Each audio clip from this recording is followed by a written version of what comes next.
Iti Diyos kat spirito. And kung iti John chapter 4, iti Diyos kat spirito, kat amin nga agdayaw kanya na, kat dayawan tayo sunat spirito kan iti kinapuno. Nagdagsan nga panunutan nga agpaiso. Nga iti Diyos kat spirito, kasat no ngayon iti estado ni Kristo, adi pa'y matinnag isuna, iti kinadiyos na. Tahan mo't nga espiritu isuna. Dahito iti saludsod nga may barbarsak. Karag iti dadumang nga relihiyon, kada tayo. Kunada, patin yung nga iti Diyos kat espiritu, ngam ni Hesus, dayawan yung nga Diyos, kat tao lang isuna, kalukwan na ita. Anyo amo ti bagbagayo. Nakatkatukan kayon samot ton, kung nadapay kada tayo. Dahil iti may nga misteryo nga naiparwar ken inpakaawat ken inlawlawag ni Hesus Kristo iti panagumay na. Iti libro matlang iti John chapter 1. Di sumbat na dijay ket sinumbatan matlang ni John iti first nga chapter. Daytoy je kunatayo nga progressive sumbatan na daytoy baban iti sumbat iti progressive revelation iti Dios. Kahit nga sawan habang dumdumtang iti tiyempo kan panawan ininayan nga ipakpakaamu ni Apo Dios ti kiniasasino na kadag iti tao kung iti anak na. Kat iti maysa nga impakaamu na kaninlawlawag na kat daytoy. Nga daytoy Dios nga espiritu kat adamat ti tiyempo. Manakabalin isuna. Kaya na arami din namin. Namgapos iti plano iti panakaisalakan. Dati espiritu nga Dios nga may kadwa nga persona kat kinayat na nga may kan iti lasag iti tao. Daytoy iti doktrina iti incarnation. Daytoy iti kunatayo nga dayti panakaikan iti lasag iti daytoy espiritu. Ni Apo Dios nga espiritu ket naikan kinayat na nga mabaduan dayta nga espiritu iti lasag nga kasla parparehas tayo tapno matumpal iti maysa nga misyon nga nag-aagrian da ken nagtutungtungan da ken ni Dios Ama ken iti Dios Espiritu Santo. Iti John chapter 1 iti verse 1 makita tayo dyan iti talo sakbay mapantay di 14. Ada iti kat kung ilawlawag may panggap iti kinadiyos ni Kristo. Kunana jay, in the beginning was the Word, the eternality of Christ. Kahit nangasawan, iti po ni Kristo Hesus kat haan nga kini Maria. Kahit nangasawan, before nga nagrugi, iti oras kan tiyempo kan panawan, kan amin nga banag, in the beginning. Before eternity passed, kuna iti so ti Apo. Adan, Jesaw. Kahit nangasaon, ag-exist Jesaw. And sino da iti sao nga daytoy? Iti verse 14, kuna na, and the Word was made flesh and dwelt among us. It is referring kini Hesus Kristo. Kuna na jay, in the beginning was past tense. Adan, Jesaw, referring kini Kristo. So it implies before the birth ni Kristo di Bethlehem kini Maria, He is already existing. And that was proven manon in John chapter 8. Ini nagwala dagiti tattao di John 8:57. Nga kuna ni Hesus Kristo the issue ditoy ket kunana, if I honor myself, Ariti 56, kunana, your father Abraham rejoiced to see my days, and he saw it, and he was glad.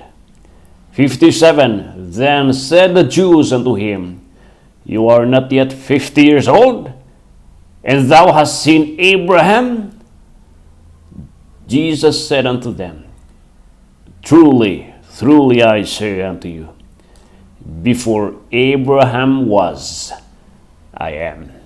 Before Abraham was existing, was created, was born, he is already existing. I am.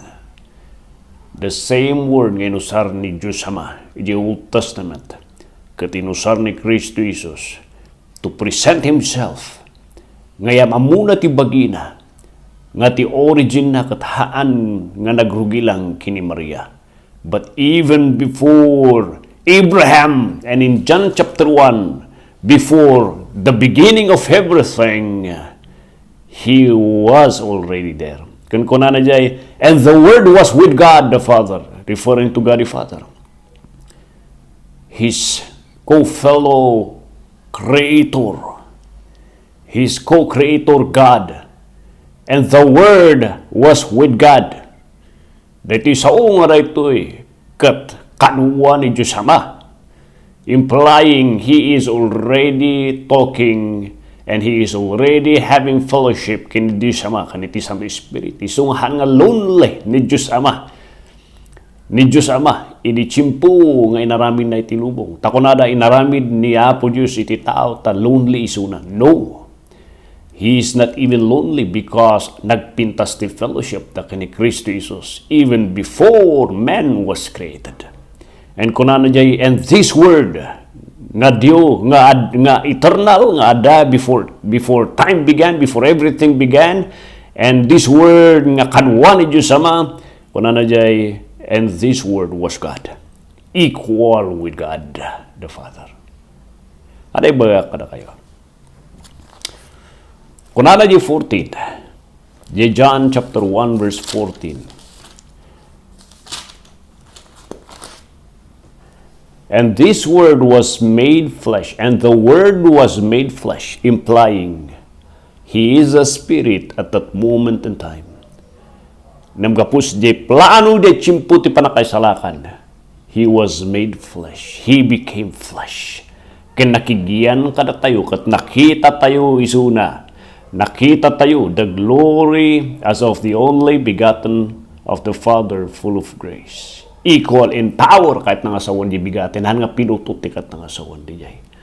The only begotten of the Father, full of grace and truth. Aday ba kada kayo? Daytoy iti misteryo nga napasamak iti kinadiyos ni Kristo. Nga He was already Spirit before the world was created. And when He created the world, ingana di chimpu ti Old Testament, ingana di chimpu before ni Mary, He is a Spirit. But there was a time, in the perfect time, nga di plano ti panakaisalakan, kat nagtutungtungan da, nga mapasamak, kinayat na nga may kan iti lasag. Dahito iti explain ni Apostol Pablo, ito'y Philippians chapter 1, Philippians chapter 2, verse 5, 6, kunana, let this mind be in you, which was also in Christ Jesus. Sapay kuma, tamada kayo ti panagpanunot nga kastoy. Nakaslaki ti panunot ni Hesus Kristo.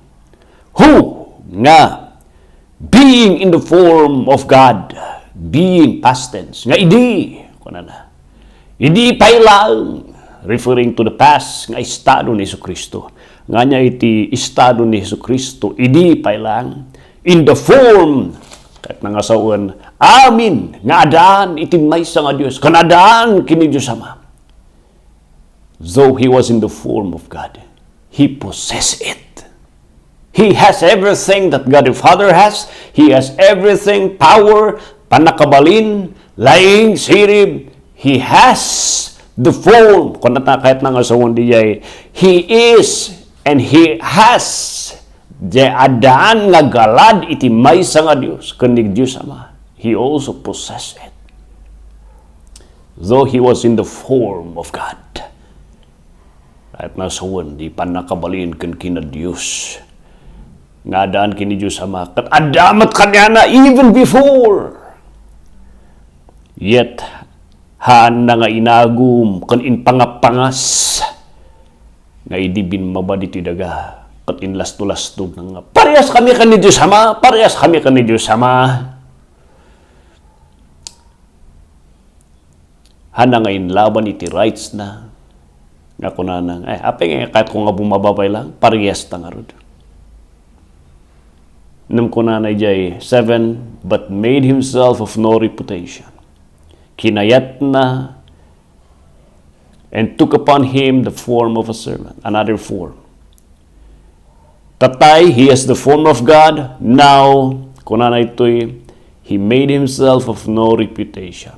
He willingly took upon him a lowly state.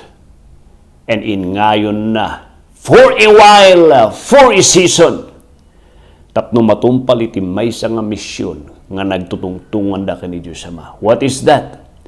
He took upon him the form of a servant.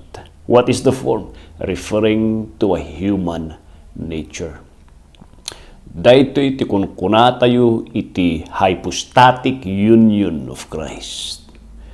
Iti theology, hypostatic union of Christ. Kahit na nga sa wanda jay, kada tayo nga ordinaryo nga tao. Nga daytoy nga Dios nga ni Hesus Kristo, adaan kanya na aming nga galad ken kina Dios. Namgapos iti panggep nga nagtutungtungan da ken voluntaryo nga pinanunot na, nga kinayat na, nga matumpal iti maysa nga misyon. Voluntaryo hanga napilitan, voluntaryo ken kinayat na nga isuna ket binmaba iti langit, ket binaduan na iti bagina iti maysa nga nature nga nabababa no di ada kanya na. Deket bar di bagi na ikan isuna, kinayat na, nga may kan iti nature kan bagi iti maysa nga tao nga nabababa no di dating ada kanya na. Di dating ada kanya na nga Dios, kina Dios na. Iti basit nga tiyempo, iti 33 nga taon, haan na nga kumplito nga in-exercise di jay nga kina Dios na. Tapno matumpal di mission na. Nga midinalpas iti mission na iti 33 years insubli na amin nga panakabalin. Amin nga panang-exercise ti kina Diyos na. Namjay 33 nga diay, for a while, for the sake di mission, kinayat na nga baduan iti kina Diyos nga nature na, iti nabababa nga nature nga hanpay kuma nga isu kuma nututusan. Nam kinayat na kan nagboluntaryo isu na tapno adati pa nakaisalakan nga iti tao ket maisubli iti Dios. And kunana jay, and was made in the likeness of men. And being found in the fashion as a man, in pakumbaba na ti bagina nga hanapay nga imbaga, ay na nga rights ko nga Dios. He humbled himself even at the point of death. That is the state pati ko natin nga sumbat na, di sumbat di kina Espiritu ti Diyos. Ganiya po Diyos kat Espiritu. But there was a time. Gani Diyos Ama, gani Kristi Hesus, gani ti Santo Espiritu nga Espiritu. Di may kadwa nga persona, haan nga may karkari, kan haan dapat nga mapan kada tayo, nga agbalin nga nababa, at adamat ti rights na, nga minibatan na di rights na, iti nga kina Diyos na. Ngayon baba na ti bagina, tapno danunan na iti tao, iti level na, nga kinayat na, nga baduan, isurrender basit for a while, hanang exercise ti kina Diyos na, for 33 years, kat inbado na iti porma, iti tao, para lang di plano ni Diyos Ama, nga kinayat na, nga sige, no kasta ti plano nga panggap mo Diyos Ama, tapno banuran da ti panakaisalakan da, handa nga sinsinanan ti panakaisalakan da, siyak nga rin ti bumaba. Siyak nga rin ti matay. For a while, ti 33 nga taon, agbiagak ijay, nga ako nga exercise iti kompleto nga kina Diyos. Kina Diyos ko.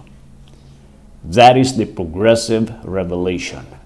And that is the answer di ko na tayo nga niya po Diyos kat Espiritu. Ngayon, inawat mo ka din Isu Kristo. Daytoy ti rason no apay nga no awatam ni Kristo ket mapagtalkan isuna nga mangsalakan. Gapus ta isuna kat Dios.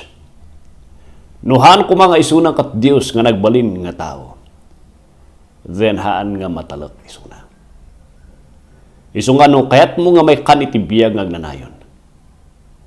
Dati Dios nga binmaba di langit nga binaduan na iti manakabalin nga estado na nga Dios, tinabababa nga estado nga tao. Nga agbalin lang dati panakaisalakan, mangited lang ti panakaisalakan kada tayo. No kayat mo natalkan isuna ti biyag mo. Matalak isuna nga pagtarayan. Sapay kuma. Lokatam ti pusom. Ipakumbabam ti bagbagim ti sangwanan ni ti Diyos. Admitaram nga nagbasol ka. Admitaram nga ti solusyon nga makaisalakan ket perpekto nga sakripisyo nga inaramid ni Kristo Jesus. Nagtao di ti puso. Ipudnom tingiwat mo. Iti panagbabawim ken panangakseptar mo kanyan. God bless kapsat. Ni Apo iti mangidalang ra